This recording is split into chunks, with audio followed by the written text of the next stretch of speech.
Shalom saudaraku, damai sejahtera di dalam Tuhan Yesus Kristus turun atas kita semua. Saudaraku, kalau kita mendengarkan berita-berita hari-hari ini, ada hal-hal yang harus membuat kita waspada. Presiden kita, Pak Jokowi, menyampaikan bahwa saat ini ada 66 negara. Wow, itu bukan angka yang kecil. 66 negara yang terancam bankrupt atau bangkrut. Dan beberapa negara sudah menyatakan diri bangkrut, saudaraku, seperti Sri Lanka dan sebagainya. Nah, itu nanti akan disusul dengan negara-negara yang lain. Mengapa sampai sedemikian? Ya, karena pandemi. Pandemi itu begitu mengerikan. Dampaknya secara ekonomi, karena orang pada takut untuk bekerja, ya, untuk keluar rumah bekerja, sehingga ekonomi macet, saudara. Ya, satu sektor, dua sektor, tiga sektor, ya itu kan efek domino, saudaraku, ya, macet. Memang ada sektor-sektor ekonomi yang justru bertumbuh pada masa itu, tapi jumlahnya tidak seimbang dengan yang mengalami penurunan atau mengalami kemerosotan. Ya, kalau kita mengingat akan 2 tahun lebih ini, saudaraku, yang paling terpukul ya, yaitu bidang travel, saudara. Ya, bidang travel itu, waduh, ngeri sekali itu selama 2 tahun kemarin. Nah, kemudian ketika sudah mulai pulih, itu juga kekacauan terjadi di mana-mana. Karena PHK sudah terjadi, pesawat ini kalau saya bicara luar negeri, saudaraku, ya, pesawat-pesawat itu sudah pada diparkir karena memang tidak jalan.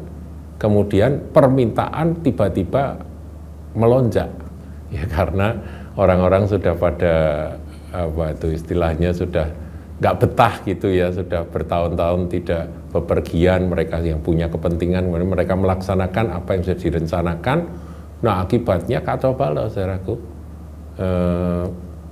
Itu Heathrow, ya, Heathrow itu lapangan udara atau airport di UK, di United Kingdom, itu kacau balau. Seorang teman menceritakan kekacauan di sana, sehingga karena orangnya sedikit, ya. Orangnya sudah kadung di PHK, kemudian penumpangnya banyak, pesawatnya kurang, harganya tinggi, hanya orang-orang kaya saja yang bisa bepergian. Ya, kacau balau, saudaraku. Tapi bukan itu. Setelah pandemi, ada peristiwa yang menyusul, yaitu perang Rusia dan Ukraina, dan ternyata itu dampaknya juga sangat mengerikan. Sampai-sampai efek dominonya itu, ya, itu susulan, ya, itu bisa sampai 66 negara yang terancam mengalami kehancuran secara ekonomi. Nah, kemudian bagaimana dengan Eropa, negara yang sangat maju, yang sangat makmur, saudaraku, ya. Kalau saya berkata negara Jerman itu negara yang sangat makmur, sampai kalau guyon itu istilahnya mau lemparkan itu roti on backcook ke anjing aja nggak suka anjingnya, saking sudah makmurnya, saking kenyangnya, saudara. Tapi sekarang apa yang terjadi? Beberapa orang dari kalangan menengah ke bawah, mereka berkata, kami harus mengurangi jatah makan kami. Kalau makan sehari 3 kali jadi 2 kali, begitu, saudaraku. Listrik pun juga harus dihemat, karena harga listrik melonjak tinggi. Mereka tidak berani bepergian karena harga BBM naik.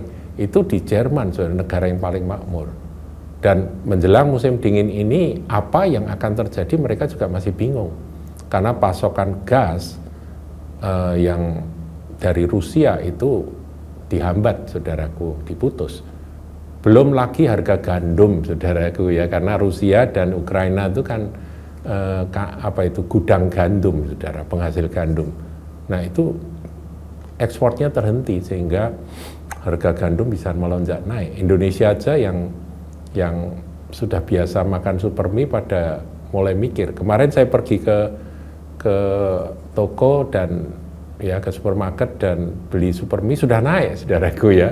Itu yang mie instan itu sudah naik. Jadi saudara, kita tahulah bahwa memang segala sesuatu yang bisa digoncang akan digoncang. Bagaimana dengan kita, saudara?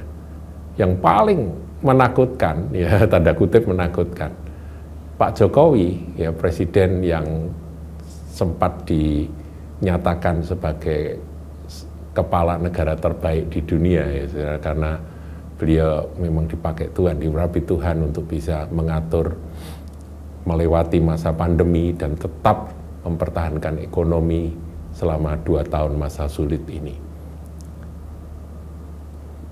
Beliau menyampaikan apa, saudara, Pak Presiden? 800 juta jiwa terancam kelaparan. Ini nggak main-main, saudaraku.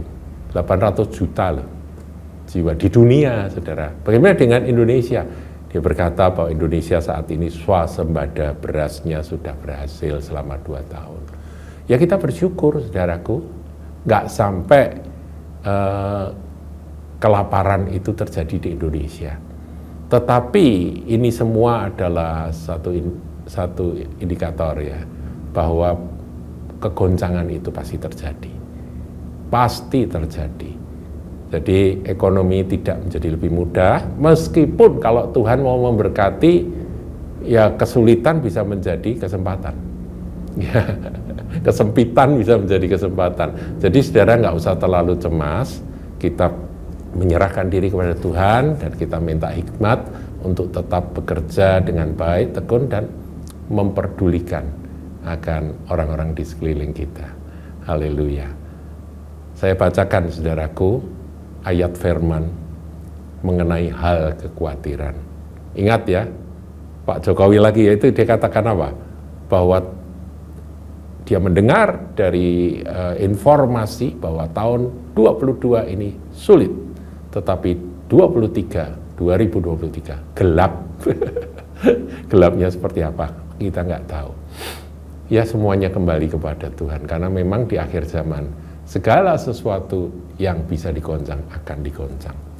Saya bacakan, saudaraku, Matius 6 ayat 25. Karena itu aku berkata kepadamu, janganlah khawatir akan hidupmu, akan apa yang hendak kamu makan atau minum. Tidak boleh khawatir, saudaraku. Dan janganlah khawatir pula akan tubuhmu, apa yang hendak kamu pakai. Bukankah hidup itu lebih penting daripada makanan, dan tubuh itu lebih penting daripada pakaian? Ayat 26, pandanglah burung-burung di langit yang tidak menabur dan tidak menuai dan tidak mengumpulkan bekal dalam lumbung, namun diberi makan oleh Bapamu yang di sorga. Bukankah kamu jauh melebihi burung-burung itu? Jadi kalau kita ini sudah mulai terganggu dengan kekhawatiran, kita suruh belajar dari evangelis bird ya, dari pengkhotbah burung, di mana pagi hari dia ngoceh dengan begitu gembira ya, nggak khawatir, padahal nggak pernah menabur, nggak pernah menuai, tidak mengumpulkan bekal dalam lumbung, namun diberi makan oleh Bapa yang di sorga. Bukankah kita ini jauh melebihi akan burung kutilang, burung-burung pipit yang ada di sekeliling kita, saudaraku. Mereka begitu gembira, kalau pagi hari kan begitu gembira, wah suaranya cuit-cuit gitu ya. Ayo belajar dari mereka. Satu kali Martin Luther, ya tokoh reformasi yang menggerakkan akan gerakan Protestanisme, dia berjalan-jalan di depan rumahnya dan dia melihat akan burung-burung kecil-kecil ya, namanya tidak tahu itu, pada menyanyi. Dia berkata, "Hai ahli teologi, aku mau belajar daripadamu." Kamu begitu alkitabiah, kamu tidak pernah khawatir, aku harus belajar daripadamu. Itu riwayat dari Martin Luther, saudaraku. Ya, siapakah di antara kamu yang karena kekhawatirannya dapat menambah sehasta saja pada jalan hidupnya. Dengan khawatir apakah jadi lebih baik begitu. Nah ini logis banget, saudara. Tuhan Yesus logis loh kalau ngajar. Siapa di antara kamu yang karena kekhawatirannya menambah sehasta saja daripada jalan hidupnya? Jadi sudah tidak usah khawatir. Serahkanlah segala khawatirmu kepada Dia yang memelihara engkau. Haleluya. Tuhan Yesus memelihara kita.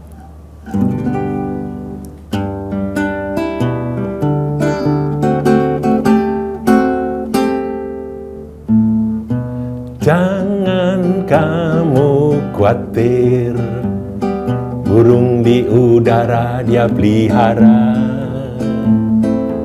Jangan kamu khawatir, bunga di padang Dia hiasi.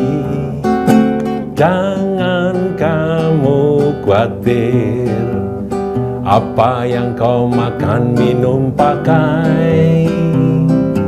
Jangan kamu khawatir, Bapa di surga memelihara.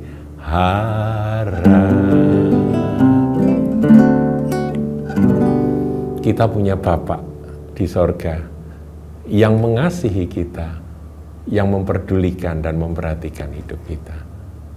Jangan kamu khawatir. Tuhan Yesus memberkati.